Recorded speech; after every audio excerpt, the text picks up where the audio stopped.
Halo guys, pada video ini kita akan membahas bagaimana Belanda bisa menjajah Indonesia, bagaimana Belanda yang awalnya datang sebagai pedagang rempah-rempah berhasil mengubah peran menjadi penjajah yang kejam, yang merenggut kemerdekaan dan hak asasi manusia, menindas pribumi dengan menerapkan sistem tanam paksa dengan begitu kejamnya.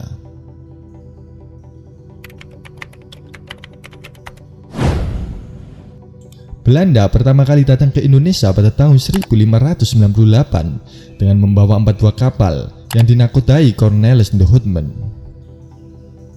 Mereka tiba di perairan Banten pada tanggal 27 Juni 1596, di mana ketika tiba di Banten mereka menemukan banyak sekali rempah-rempah. Kemudian mereka melanjutkan pelayaran ke pantai utara Jawa hingga ke Bali untuk melihat potensi rempah-rempah di Nusantara. Sebelumnya, kedatangan Cornelis de Houtman diterima oleh orang-orang Nusantara. Ulahnya mengubah relasi itu menjadi perseteruan dan peperangan. Hingga akhirnya rombongan de Houtman pun kembali ke Belanda pada tahun 1597. Meskipun begitu, mereka berhasil membawa rempah-rempah dan informasi tentang Nusantara. Dan pada tahun 1598, sebanyak 22 kapal Belanda yang dipimpin Van Neck melakukan perjalanan ke Nusantara untuk mengikuti langkah Cornelis de Houtman untuk mendapatkan rempah-rempah.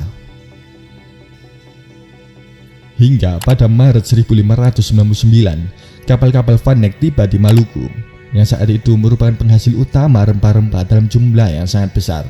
Dan Van Neck kembali ke Belanda dengan membawa banyak sekali rempah-rempah. Lalu pada tahun 1601, Belanda melakukan pelayaran ketiga kalinya ke Nusantara untuk mencari rempah-rempah, yang membuat persaingan antara pedagang Belanda kurang baik, yang mengakibatkan berkurangnya keuntungan di pasar Eropa.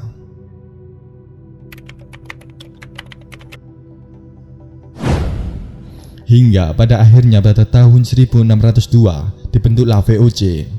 VOC merupakan perserikatan dagang Belanda. Melalui VOC, semua perusahaan dagang swasta bersatu dan menghilangkan persaingan sesama pedagang Belanda. Salah satu langkah penting VOC adalah VOC berhasil mendapatkan hak monopoli perdagangan rempah-rempah di wilayah yang dikuasai Belanda, yang berarti VOC memiliki hak langsung untuk menjual rempah-rempah dan mengendalikan pasar mereka di Eropa. VOC bukan hanya berfokus pada perdagangan, tetapi mereka juga memiliki pengaruh politik. VOC mendirikan pos-pos perdagangan dan benteng-benteng di banyak tempat di Nusantara. Di antaranya berada di Maluku. VOC mendirikan pos di Maluku karena Maluku menjadi sumber utama rempah-rempah. Mereka mengendalikan pos dan benteng untuk mengendalikan produksi dan perdagangan rempah-rempah. Mendirikan pos di Jawa dan Sumatera karena Jawa menjadi pusat ibu kota di Batavia dan Sumatera menjadi pusat pelabuhan kapal-kapal VOC. VOC juga mendirikan pos perdagangan di wilayah pedalaman pesisir. VOC memiliki pengaruh politik dan kultural yang sangat besar di wilayah kekuasaannya.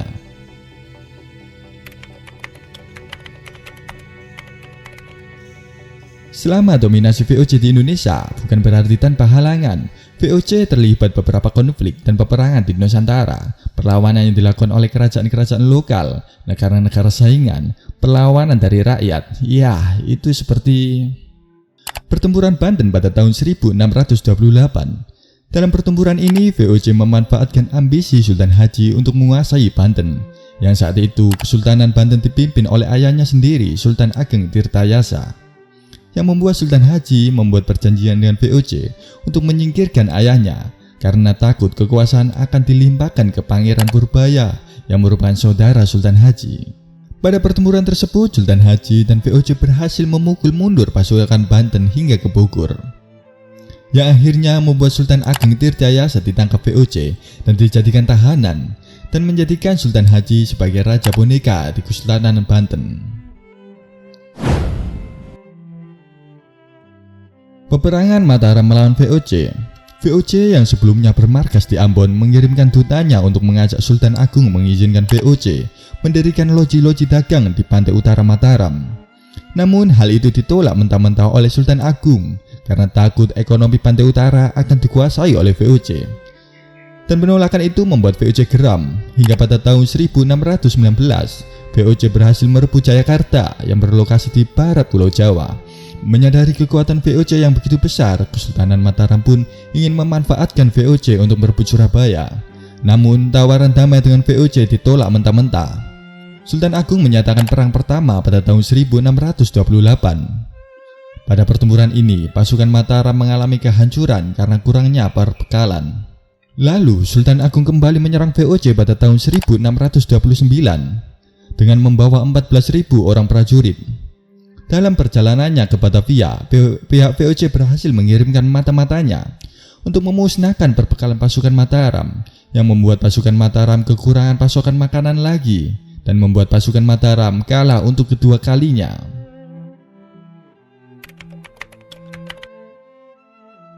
Namun VOC tidak percaya dalam waktu yang lama, yang akhirnya VOC dibubarkan pada tanggal 31 Desember 1799 karena mengalami kemunduran yang diakibatkan beberapa hal, diantaranya adalah biaya peperangan yang tinggi dan hutang yang merajalela, korupsi yang mengakar dalam VOC, jual beli jabatan VOC, wilayah kekuasaan yang terlalu besar dengan pengawasan yang minim, lepasnya aset penting ketuan tanah partikelir, gaji pegawai yang terlalu besar, persaingan dagang di Asia bertambah, Belanda takluk pada Perancis. Setelah kegagalan VOC pada tahun 1799, Belanda melakukan respon terhadap wilayah yang dikuasai VOC sebelumnya di Asia. Mereka melakukan perubahan dalam model kepemerintahan, mengolah ekonomi, dan melakukan interaksi dengan penduduk lokal. Selama masa kekuasaannya, Belanda melakukan kebijakan yang memicu perlawanan dan konflik dengan penduduk setempat, diantaranya adalah sistem tanam paksa. Belanda memaksa penduduk lokal, terutama di Jawa, untuk menanam rempah seperti kopi, teh, dan gula di ladang mereka, dan hasilnya diserahkan ke Belanda. Dan jika harga melebihi pajak tanah yang harus dibayarkan oleh rakyat, maka kelebihannya akan dikembalikan ke rakyat. Belanda menggusur tanah dan perkebunan rakyat. Belanda melakukan penggusuran tanah milik penduduk lokal untuk kepentingan mereka membangun perkebunan dan infrastruktur kolonial. Kebijakan diskriminatif. Belanda melakukannya kepada pribumi dan memberikan hak dan kesempatan lebih besar kepada orang-orang Belanda. Pemajuan agama. Belanda mencoba untuk memajukan agama Kristen di kalangan penduduk pribumi yang dilakukan dengan cara memaksa. Perampasan budaya. Belanda melakukan perampasan barang-barang budaya dan seni dari wilayah jajahannya yang bisa memicu perasaan kemarahan dan perlawanan di kalangan penduduk lokal. Perubahan sosial dan budaya. Belanda mengubah norma-norma sosial dan budaya lokal sehingga membuat rakyat merasa kalau nilai-nilai mereka diabaikan atau diinjak-injak. Kebijakan Belanda yang begitu merugikan rakyat membuat rakyat marah dan memicu terjadinya konflik dan peperangan. Di antaranya adalah Perang Diponegoro pada tahun 1825 sampai 1830. Peperangan yang dipimpin oleh Pangeran Diponegoro karena rakyat yang tidak suka dengan sistem tanam paksa, penggusuran tanah, dan campur tangan Belanda dalam urusan agama. Dan perang ini berlangsung hampir 5 tahun yang terjadi di Jawa Tengah dan Yogyakarta. Perang Aceh pada tahun 1873 sampai 1904. Peperangan ini dipimpin oleh Sultan Iskandar Muda. Belanda yang pada saat itu dipimpin oleh Kohler dengan 3.000 pasukannya dapat dikalahkan.